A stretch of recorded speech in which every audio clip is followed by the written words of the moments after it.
Oh, Venom, God, I'm enjoying.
Sir Ben Bingston.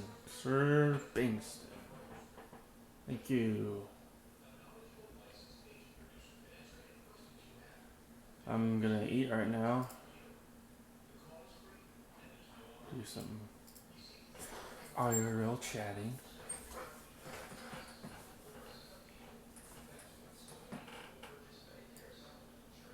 Oop.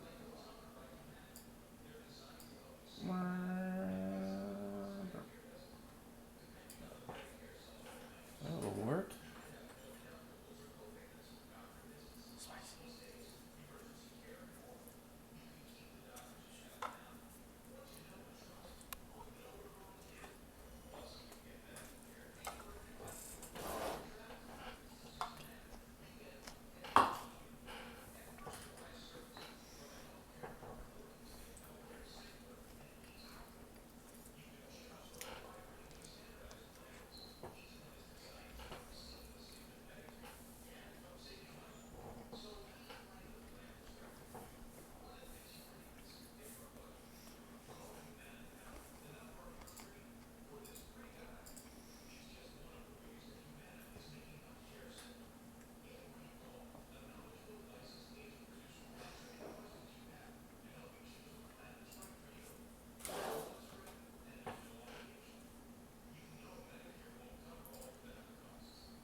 Or my Instagram.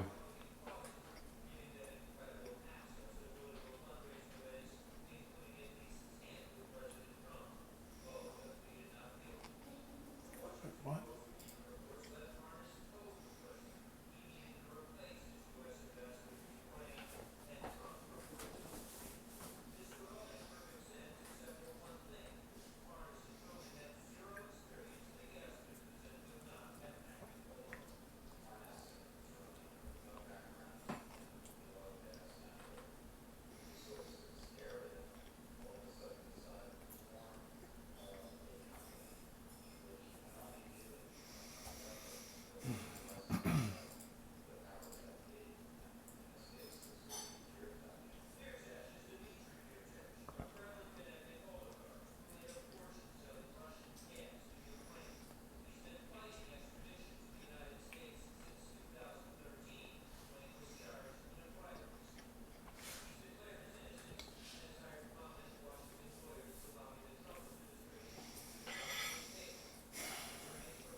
Is released in 2 days on November 19th, almost doubled the number of games that will be available when it goes live. Originally intending to launch with 12 games, Google will now be releasing with 22. The extra 10 including NBA 2K20, Final Fantasy 15, which is actually a nice ad, Rage 2, a decent ad, haven't been bumped up from the list that were originally expected to come in later in 2020.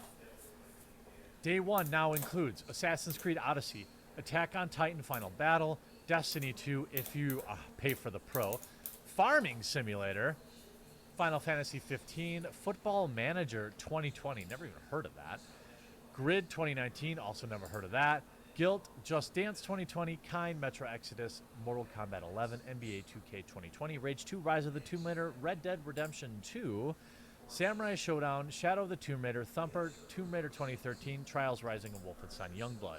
Now, one of the biggest, let's just ignore all the obvious technical issues. I've said before, when this was first announced, that I knew I was speaking from a place of internet privilege here in the United States. I have internet, I have backup internet, I have something like 350 down and 50 up or something like that on one line, then I've got 20 up on the other line. So I knew that if it was going to be a bandwidth problem, I was unlikely to be affected by it. But the other technical issues aside, how do you overcome the fact that I'm essentially have to repurchase my games? Now, when I see, okay, Red Dead Redemption 2 is on here, I haven't bought that yet, it starts to get a little more interesting. But then you look at some of the other technical issues, which we're going to look at in just a minute, and yikes. Google Stadia launch review, a technical, conceptual disaster. This is by Paul Tassi on Forbes.com. From the beginning, Stadia always seemed like a hard sell, a subscription model paired with individually purchased games. Even if you were saving on hardware with its streaming tech, it feels like quite an investment for either gamers who would need to find it as a better alternative to console or PC gamers, or non-gamers who have to be convinced to suddenly shell out for games like Assassin's Creed or Red Dead Redemption after avoiding the core industry today. Meaning, I don't have a PlayStation, I don't have an Xbox, I don't have a Switch. For some reason, now I want to buy this on Stadia. I don't understand. Who is this customer? All of this was layered on top of technical questions, like the fact that streaming games from data centers like their Netflix have been unproven tech, and that previous attempts have failed, and that places like the US with fixed ISP data caps, how would this hold up to 4 to 20 gigabytes per hour usage, which is absurdly high? But on top of all that, there was one central question. Would it even work?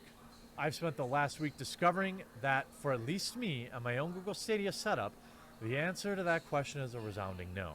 I'm genuinely amazed with how shockingly bad Stadia has performed at my home over the course of many sessions. For context, I played Stadia for the review unit, Chromecast Ultra on my TV with a few trials on my desktop PC browser, connected via wireless. My internet is solid, probably not better than most people's with wireless speed ranges between 200 and 350 megabits, depending on how the wind blows. Google's own Stadia speed check tool seems to think I'm well over the requirement to effectively stream 4K games. And this is a screenshot. Let me tell you something. Something went terribly wrong. Across the titles I played, Shadow of the Tomb Raider, Mortal Kombat, Destiny, Guilt, and Red Dead Redemption 2, I would get periodic stuttering issues with massive resolution and frame drops, not all the time, but enough to be noticed frequently and disrupted gameplay, which is what everyone feared may happen with this kind of tech. The intensity of the games didn't matter. It could be graphically rich Red Dead Redemption or cartoony Guilt. Single player or multiplayer didn't matter. I could be soloing as Lara Croft or playing Destiny 2's Gambit in a prearranged match. The issues were the same. You could have 80% of a session going fine, but then the last 20% would suddenly lurch you into dropping stuttering territory, and in most games, that's all it takes is one hiccup to make you pay dearly. And on top of that, all of this could be forgiven or even accepted if it was free to play. I thought from the start there was no way on the planet that this wouldn't be free to play and ad supported. I just thought, okay, I could see a market for people who maybe are only sort of interested in Red Dead Redemption 2, but will play it on Stadia with a ad interruption every 10 minutes or an overlay ad every 5 minutes. I thought for sure that's what they were going to do. I fell off ledges in Tomb Raider because of lag. I flat out lost Mortal Kombat fights I would have won otherwise. I died to Destiny enemies I would have roasted with ease on any other platform. I already have a console. I managed to slog through the entirety of Mortal Kombat 11 campaign, which I genuinely wanted to play as I hadn't yet, and probably at least one match I ran into lag issues, even if for just a moment. It can cost you the entire fight in a game like that. On top of that, there are more general problems as well, like the fact that every single cutscene in Mortal Kombat had a full second of audio lag, which was listed as a, quote, known issue in the reviewer's guide, but with still some dialogue lag in Destiny, Red Dead, and Tomb Raider cutscenes as well. Not as much in Mortal Kombat, but it was there. The other issues with Stadia is that even when it was working normally, it's still a bit off from how a normal console game would feel. It might just be microseconds we're talking about, but while I didn't notice much of it in Mortal Kombat or Tomb Raider, outside of the huge stuttering moments, where it was mostly felt like playing a console game with a Switch Pro controller, I could feel it in Destiny 2, which I have stung...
which I've sunk 1,200 hours into on console.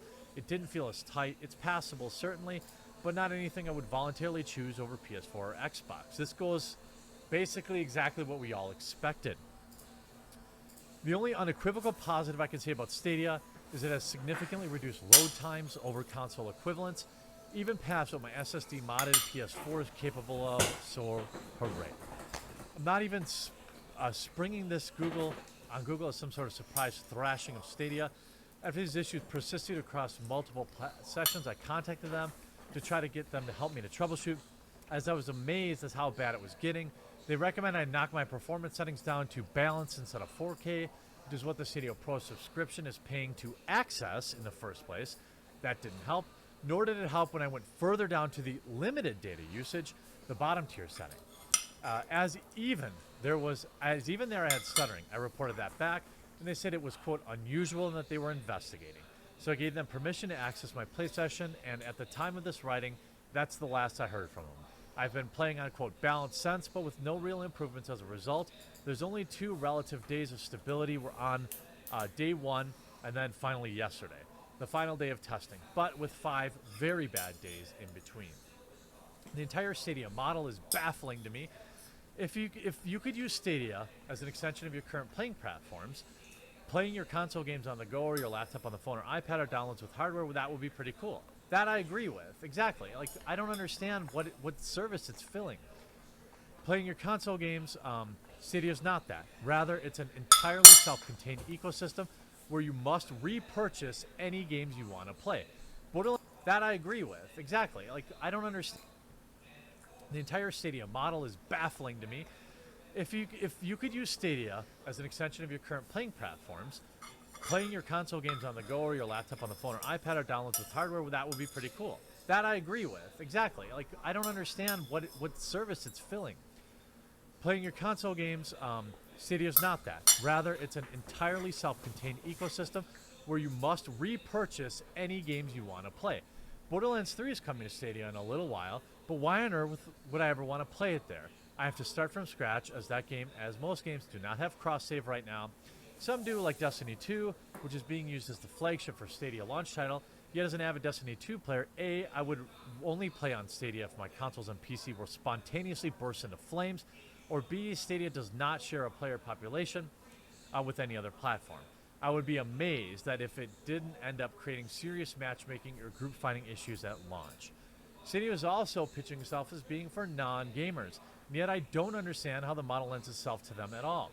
Despite sounding like a Netflix for games, pay a subscription, get access to a list of games to play whenever, that isn't how it works. You're still paying full price for the new titles, outside of a few free exceptions with a pro subscription like Destiny. So sure, maybe you're convincing people to play who don't want to spend $300 on a home console, and then you still have to convince them to pay $60 for a release in an area of free-to-play mobile titles. Good luck. It's bad. Bad. I may have been a Stadia skeptic going into the test run, but I was willing to give it a chance, but this has been a catastrophe.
start and to the finish during my testing phase, and the problem is that it did work even if it did work flawlessly, which it absolutely doesn't.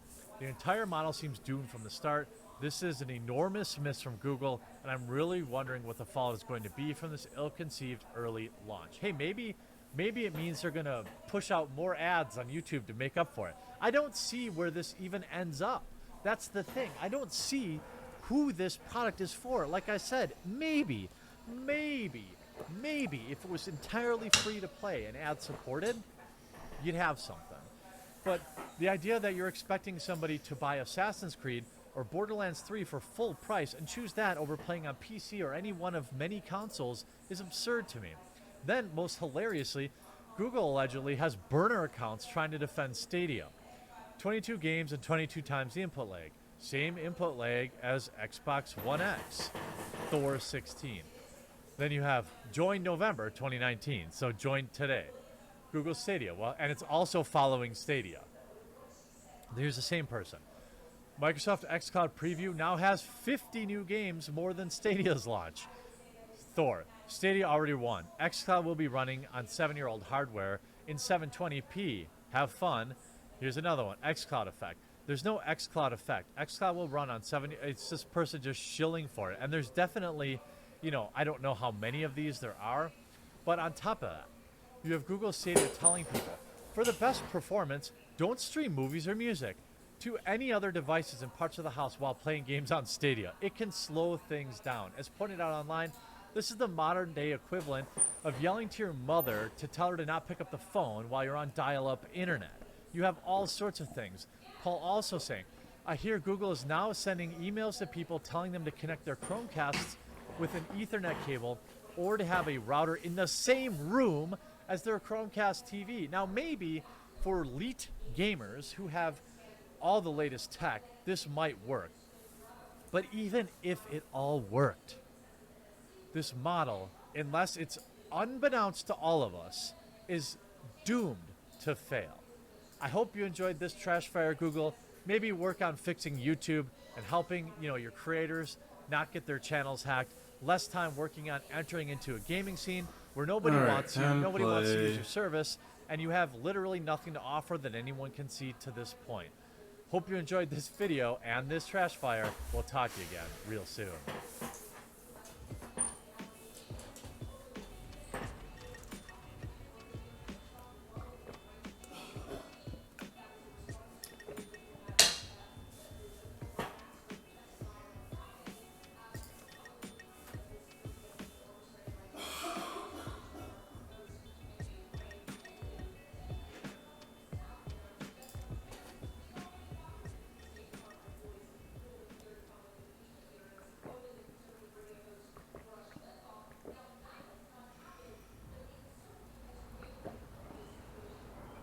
What's going on, everyone? Jeremy from the Quartering, and happy Monday. I've got 4 videos for you today. One dropping in a little after 11 Central, then 2 Central, 5 Central, and then another video at 7 will drop. You won't get a notification for that because that is a limitation of the system, so make sure you check back on the channel. They're all super spicy. I promise you'll enjoy them all. And I hope if you do, you remember to leave a like and leave a comment. It's the only way the channel grows, especially when you share things out on Twitter and Facebook and things like that too. Now, Charlie's Angels released this weekend. I don't know if you knew that. But what if I told you that movie flopped? Would you be shocked? No. Well, it did flop, bringing just $8.6 million domestically, a pathetic sum. Indicative of a complex range of issues that I'm going to get into. Huge shout out to this video's sponsor, and perhaps one of the easiest ones I've ever had to do, and that's for the Ridge wallet. Now, Hello. I used to carry around the old Journey school well. tri-fold wallet, jam-packed Stay with pure. all sorts of receipts and garbage I didn't need. And then I moved to Good the luck with Ridge your maps. wallet, their front pocket style, 30,000 5-star reviewed wallet. They're some of the coolest wallet designs you're ever going to see. Seriously, every time I break this thing out, people are asking me about it. Most of my family members have already moved over to the Ridge wallet. Now, it took a few days to get used to not having a billfold in my back pocket, which, by the way, helped make my back feel a ton better. And Now I'm loving it. There's a lifetime warranty on them if you love it, and free returns if you don't. Below you'll find a unique URL where you can score a 10% discount on your Ridge wallet. Great for you, or as we get closer to Christmas, a great gift idea. Pick up your Ridge wallet, save 10% today, and help support the channel. But I bet you never would have guessed that the female director would have justified this by saying, well, everybody, you have 37 Spider-Man movies. I bet you didn't think that that would be said. What if I told you that the female director, in defense of her flopping reboot movie of girl power in 2000 current year, would say the following, quote, it reinforces the stereotype of Hollywood that men don't go see women do action films. Now, obviously, we can disprove that, and we will, because it's very easy to do. But yes, in fact, all of these things were said after Charlie's Angels completely flopped in the theater. Now, here's the interesting thing. Yes, they kind of ran on this girl power platform, but at least I didn't see any. There may have been some, but I didn't see any of this. Like, this isn't for you. Men are awful. In the trailer there was kind of a creep, but I didn't really get that vibe. I just only got the vibe of, hey, this looks like a bad movie. Now, that doesn't mean those marketing ploys didn't exist, but I think it flopped for a little bit of a different reason than, say, maybe Ghostbusters 2016 or The Wominator, because you didn't see a lot of that stuff. But let's look at the numbers. Charlie's Angels reboot fails at the box office, and Elizabeth Banks, the director, blames sexism. Fans blame bad movie. Shocking. The new Charlie's Angel movie starring Kristen Stewart, Naomi Scott, and Ella Scott. By the way, Kristen Stewart ain't packing them in. Nobody's going to see a Kristen Stewart movie, all right? I can honestly say I've never been told, hey, she's a great actress. What I've been told is, hey, she was in that Twilight. It hasn't exactly been a smash hit that its director, Elizabeth Banks, would have wanted it to be. Not only did the film tank at the box office, but it also hasn't done particularly well with critics either. In an interview with the Wall Street Journal that was published on November 14th, just a day before the film's disastrous opening, Banks had addressed the criticism she was facing for making the new Charlie's Angels movie. Banks said that then claimed that the only reason Charlie's Angels will get so much flack is because men don't like watching women in action films, pointing out that the Spider-Man franchise still has successful even after multiple reboots and relaunches. Well, that's, I'm not a Hollywood elite, so I'm just a simple man, but I just grabbed a few. Let's see. Wonder Woman made $820 million. Red Sparrow made $151 million. Heck, Salt made almost $300 million. All right, so I'm pretty sure that people are fine seeing female-led action films. That isn't even pulling out the all-time tested, mother-approved example of Aliens. You've had 37 Spider-Man movies and you're not complaining, Banks said.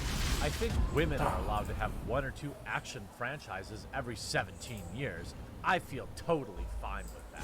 What an idiot. The director of this film is an idiot. If she thought that people were just gonna see it 'cause woman, there's innumerable examples of why this fails. I mean, there's one that happened just a few weeks ago with Terminator Dark Fate, perhaps the most legendary box office fail of our time, on pace to lose $120 or $130 million.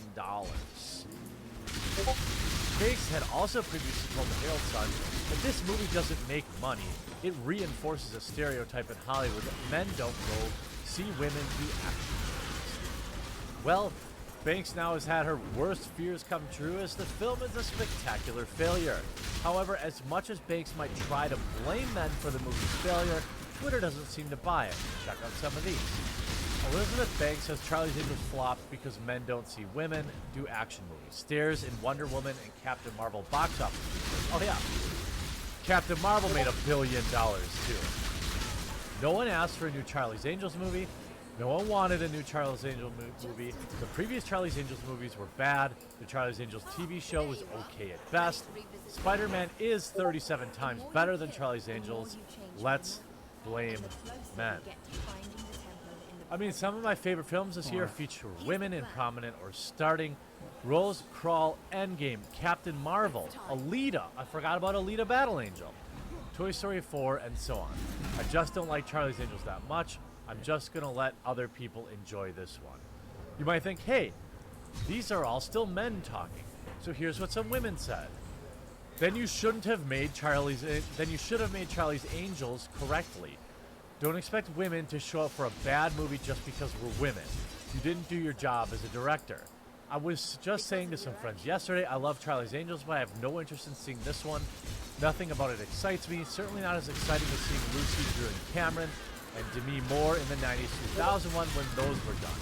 And I'm a Kristen fan. Now, if you look back at the last one, Full Throttle, I think, it did have 3 very large female actresses in it at the time. Other than Kristen Stewart, nobody could even name these others. I want to support Elizabeth Banks' movie with female leads, but I truly could not care less about Charlie's Angels. I mean, I don't know what else to tell you.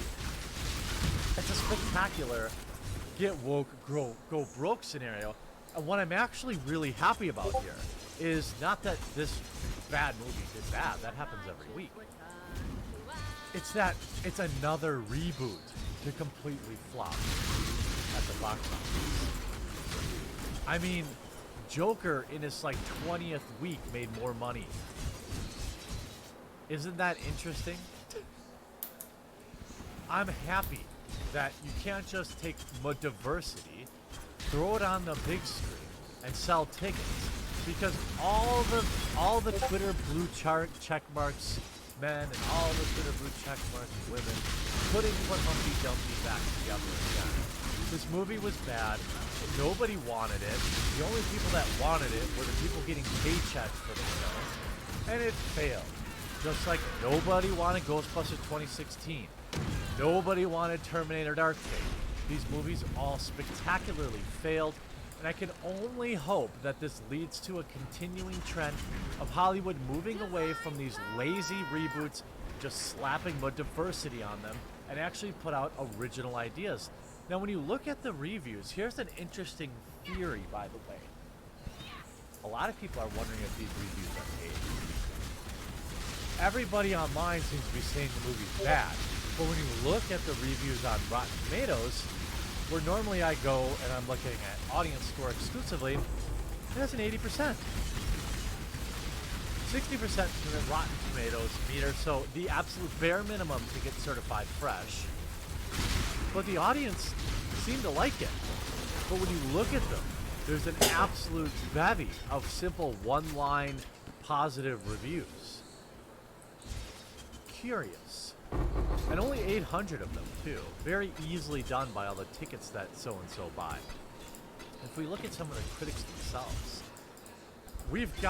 if we've got to have a mediocre studio blockbuster, might as well bring a little diversity to the roster of making people people making them, sorry. But we'd all be much better off if feminism just got a new target talent agent and started taking more worthy jobs. Deep inside the new Charlie's Angels movie, there's fun film struggling to breathe. The film is stuffed with noble intentions, but Banks' vision of woman empowerment, Heaven plays more like a checklist of topics from a feminist discourse of the past few years than a coherent movie, let alone a crowd-pleasing one. I will Where see the you original again. TV series explored the furious politics of women's liberation, this film is blandly box-ticking its approach to feminism. Banks has tried to give the tired old property a different spin, but in the end, the movie is just typical action fare, and the gender of the heroes isn't enough to save it. These are pretty savage reviews from woke reviewers. The post-Me Too Charlie's Angels tries to enjoy the brand's silliness while justifying its existence today. I get it. So maybe the reason a lot of these reviewers gave it bad scores is because they didn't want strong, powerful women in the first place. They never wanted them. I mean, that sure would be an interesting twist on things. If you look at the audience score, it's so bizarre. I mean, I can't see them, no featured ones, but if we look, 5 stars. Amazing take, full of feminism and total power. The full dynamic characters' twists on tropes made it a blast to watch.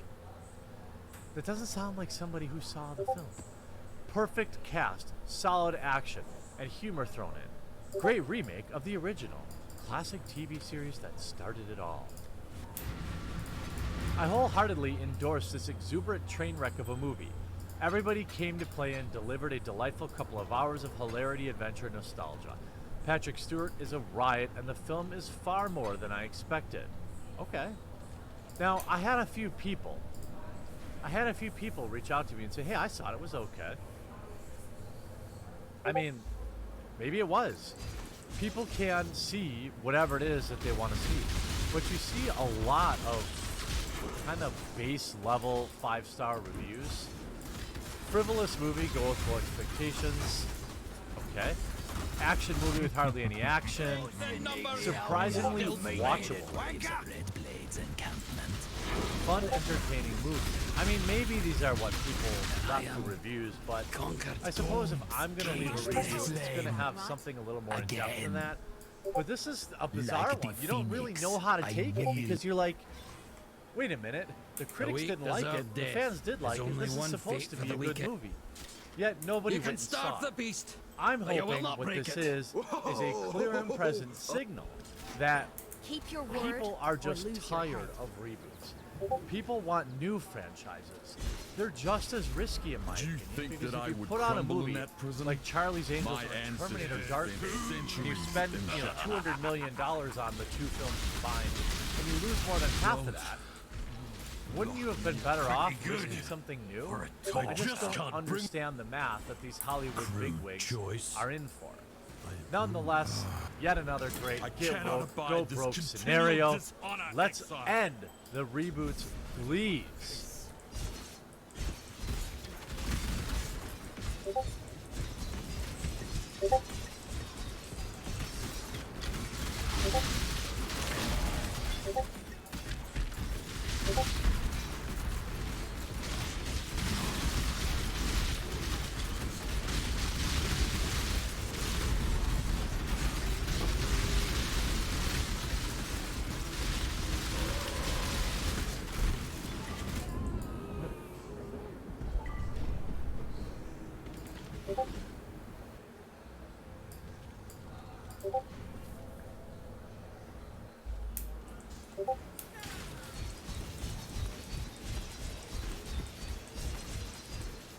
What's going on, everyone? Jeremy here from The Quartering, and I got a curious email yesterday about a new Half-Life game. And obviously I treated this with a healthy dose of skepticism, given that community is probably one of the most depressed ever.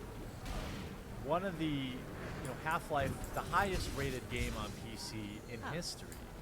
A gigantic fandom has waited for Half-Life 3 so long, I've likened it to Ghostbusters, to be honest with you.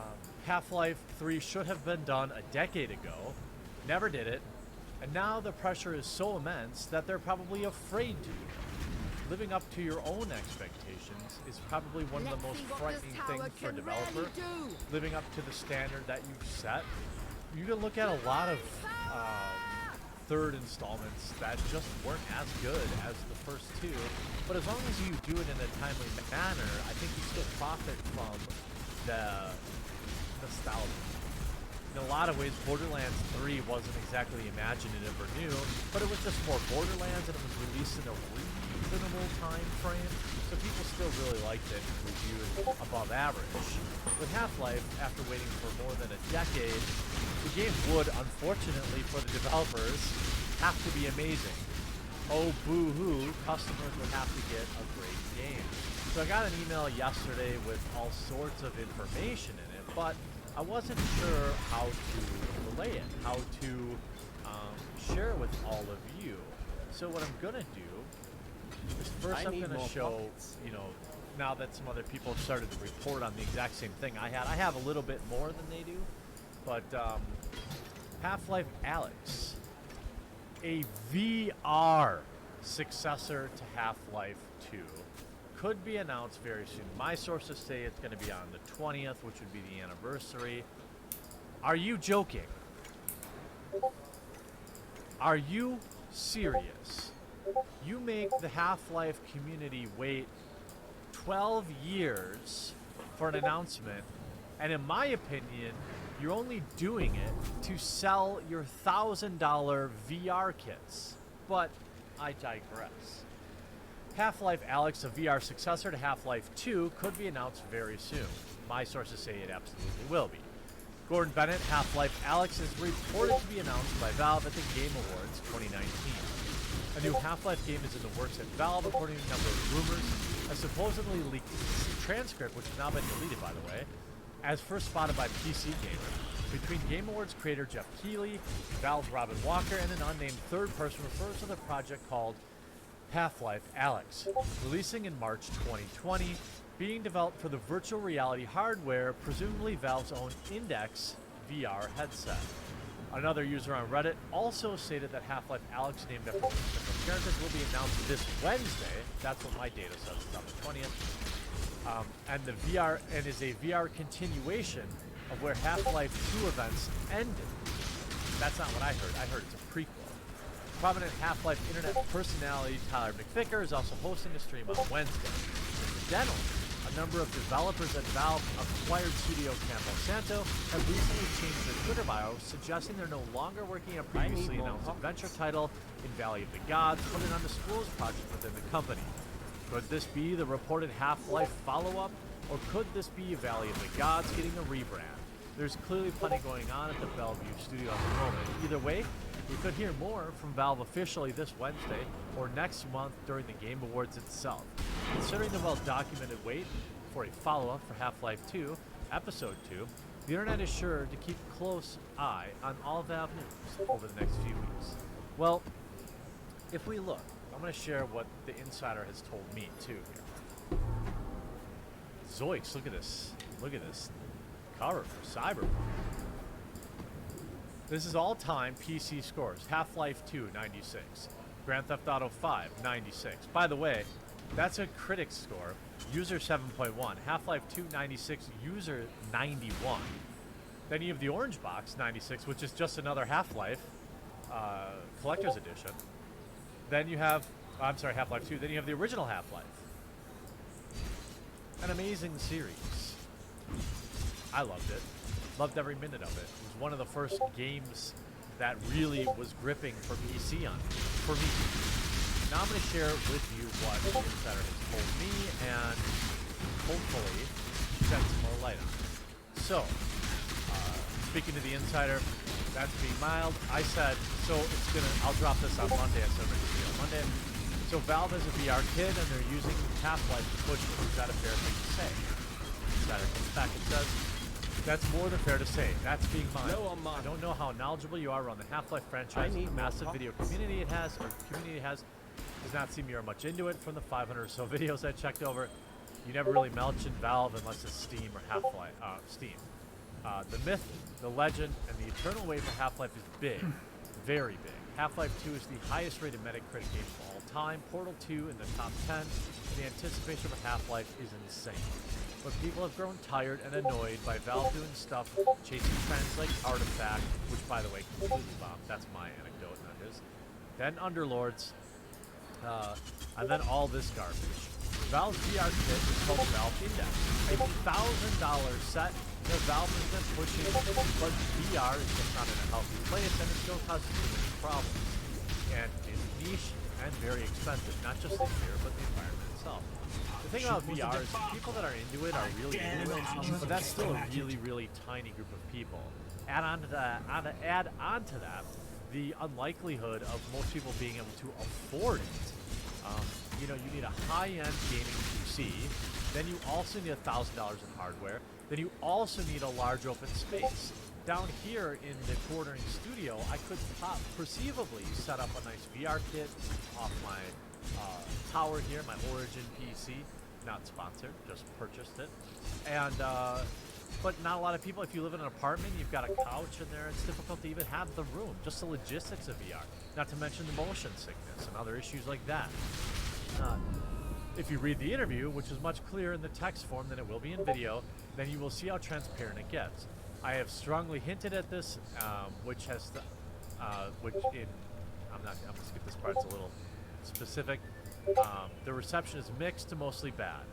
Mostly bad. 12 years of waiting and they butchered the IP for some VR game.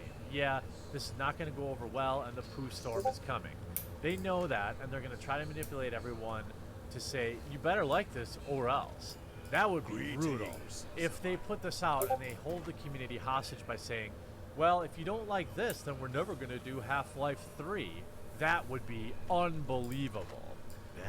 I want people to have transparency and understand what Valve is doing because it's frustrating how they get away with their BS and get hailed as Lord Gaben, savior of the PC, Blessings. which is not exactly true. The man fell from grace a long time ago, used to be my idol and the reason I am in the industry.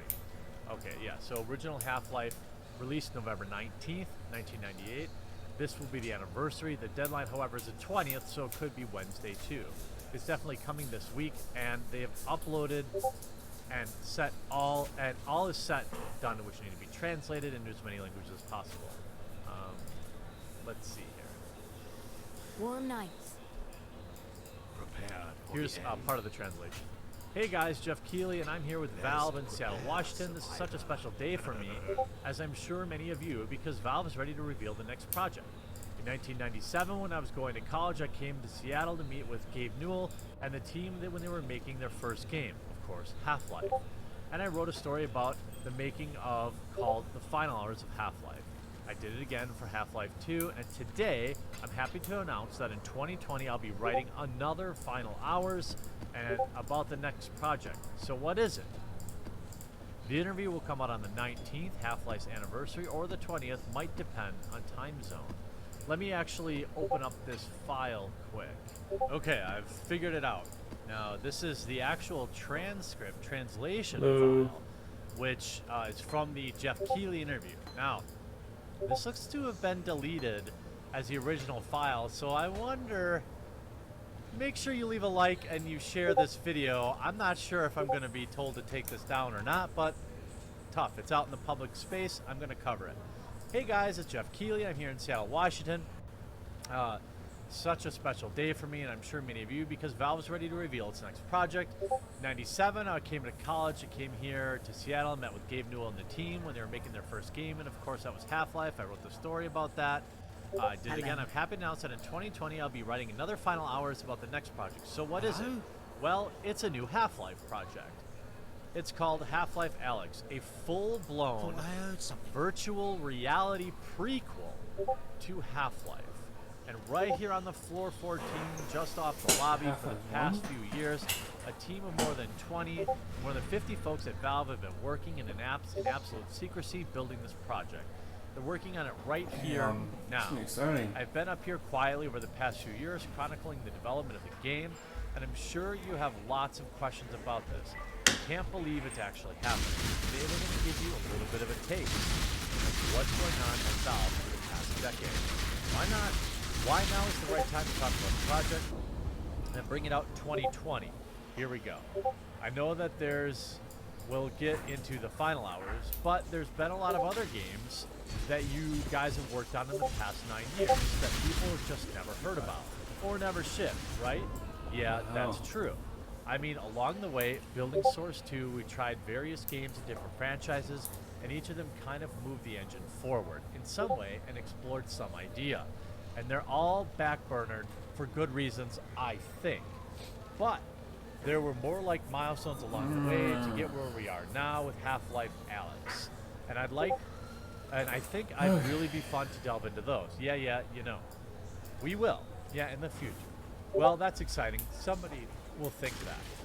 Of Valve's off counting its money. You guys not making games, and you guys have been here working on a bunch of projects, but then again, it brings obviously to this And why this? Why now? Some people would probably cynically say, oh, Valve has to go back to making games. That's Epic's chipping away at Steam, and Artifact wasn't necessarily a hit. Wow, that's putting it generously. Everyone wanted it to be, and now that's not what happened. But can you maybe talk about it? Like how you got to the point of Half-Life Alyx. And we'll get into that fact that it's VR and what. Now this is getting to some of the spiciness. You see that? How did this sort of begin? What? And I think you have to go back to around 2016 or so. What? Vive shipped. And I think there was our feeling after we shipped the Vive. Yeah. And quote, the lab was aligned. I think very clean with that, with what we were saying. A bunch of customers seeing what a bunch of customers say all the time was, "Where's the big VR title?" A lot of people could see the promise of VR as a platform. Well, quote, the lab was awesome. Oh, that was amazing. Yes, I loved that. That was amazing. A little experiment, right? Yeah, very happy with the lab. I think the lab was a combination of our efforts into understanding the mechanics of VR. A lot of the industry as a whole was doing all kinds of really interesting experimentation with the mechanics of VR, and so on. When customers were saying, where's a big VR game, one of those things we had to sort of ask at the time, we had to do around that time sort of ask, well, what do they mean then? Because we thought the lab was a big game. We thought a lot of those other great indie devs and so on were making great VR games as well. And it seemed like to a bunch of people, it seemed like to us that a bunch of people were asking, where's the big sort of all-encompassing content sprawl that you get into a big AAA title of some kind? High production, yeah. And there are many reasons why, and there still is, it's hard to justify building something of that scope in VR. We felt like it was a role we could fill because we could certainly invest in sort of longer-term strategies and putting more effort and money into something that we may expect a return on for an audience like with VR. So back in 2016, we shipped the lab and we started doing experiments on what other things we could do with this. I just remember when Gabe was saying, we're working on 2 or 3 VR things or something, where there was ideas and sort of like, let's do a Half-Life VR game. And let's do a big VR game. No. So it's definitely, let's do a big VR game. Yeah, okay. Then we explored the franchises. We kind of ruled out multiplayer because of the small audience for VR. And I mean, other issues as well with VR, avatars and things like that. And we sort of settled on Portal or Half-Life. As interesting as Portal is, so much about putting yourself through space portals, we thought that we're going to make a bunch of people sick with that game. And that's why the lab, or Aperture Hands, that was in the Portal universe, kind of worked. You're right, like full-on Portal game would be disorientating. Yeah, a full-on Portal game seemed challenging, and then we looked at Half-Life. Sort of DNA of the product and a bunch of the elements seemed really enhanced by VR. You know what I mean? Half-Life is about story, combat, puzzle, exploration, interaction, environmental art, vistas and things like that. They all seem to be enhanced or reinvented in interesting ways by VR. So as we explored that, I mean, you guys were, I wasn't on the team at the time, but you guys were doing the prototype. Yeah, Dario and a small group of us was.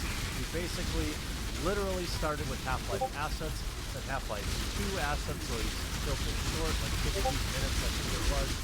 Pretty basic attention. 15 minutes of Half-Life experience, and Half-Life textures, and Half-Life assets. I think we stole Counter-Strike's gloves. That they hadn't shipped yet. And Counter-Strike at the time, combat stuff, no, we need hands for blah, blah, blah. So, straight Half-Life 2 AR was just an AI. All the assets were 12 years old. It was pretty funny. No, well, I was saying it was very nostalgic. Over the years, I've always been wondering, is it like, when are these going to touch those assets? Or secretly, I'd be asking about getting G-Man for something. It's like, see if they had a new model, but no, it's the same from, yeah, there it is. So, let's go forward a little bit. There's a lot of stake with that. There is a reason in which a small team, maybe it was earlier because we started this as an exploration of VR mechanics rather than, hey, we're going to make a Half-Life, whatever it's going to be. So it was, we can kind of stay focused on that, laughing, haha, Half-Life, whatever. That just makes it a lot easier because we're sort of what we can do, how we can translate the Half-Life mechanics to VR. I mean, this is absolutely happening, right? And this is out there, of course. I think, this interview is obviously happening. This is this would be an epic troll. I don't think that's the case, the entire thing. We're super excited that's happening, but why does this have to be VR only? Which is a fair concern of people, right? It's like, are they forcing me to buy VR to have the next Half-Life experience? Is that just because you think the opportunity for innovation was sort of in VR space with all this? You're not doing it a flat screen version of this game, right? Yeah, I mean, we would love to be delivering a version of this game you could play with a mouse and keyboard, but like we said, it began as an exploration of VR, and the more we use the controllers and headset, we realize the amount of interactions this gives, the amount of possibilities this things give. The more we explored it, and the more we realize that, the more opportunity we can't really translate back to the keyboard. When you track your hands separately from your head, they're all in a 3D space, all simultaneously. Tracking and moving, you can't go back to the keyboard and do that with a mouse and keyboard. And when you put this into the game mechanics, well, it's interesting.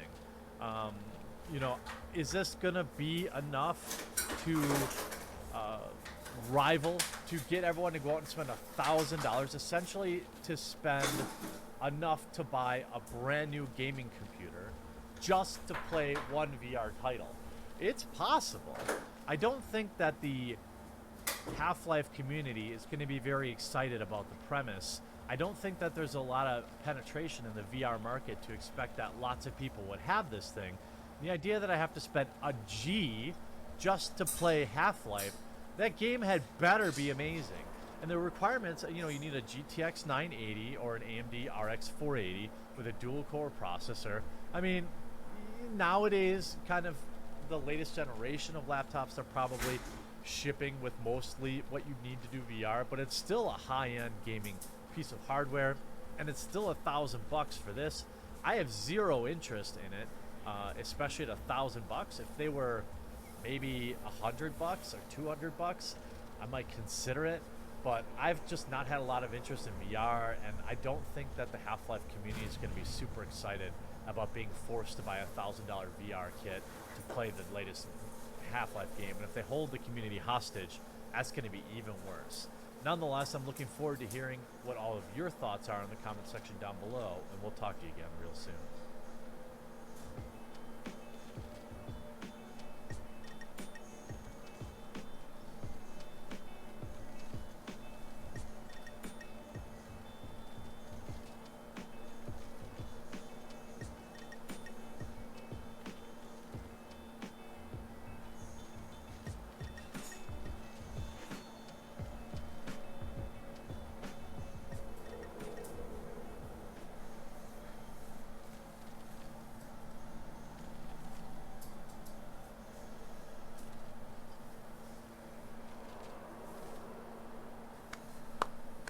Richard Lewis, so proud of you, my dude.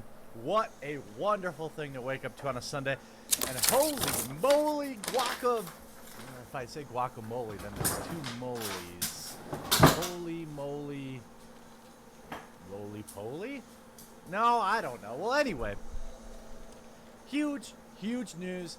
I've got perhaps a gigantic story to break tomorrow. I'm waiting for a second source on it. I think one of the most requested / demanded games in history. We'll wait and see if I can confirm the story tomorrow. Last night was an esports journalism awards ceremony. Now, I'm not a fan of awards ceremonies. I think they're in general a place for people to jar their own farts and smell them. A place where speeches become more and more about pushing an agenda than literally anything else, and maybe that's what Richard Lewis did at this award acceptance speech. But I think it was on topic. He wasn't up there talking about global warming. He was talking about the industry that he so clearly loves. And I've had Richard Lewis on the show before, and he's a definite solid follow on Twitter.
bit smart.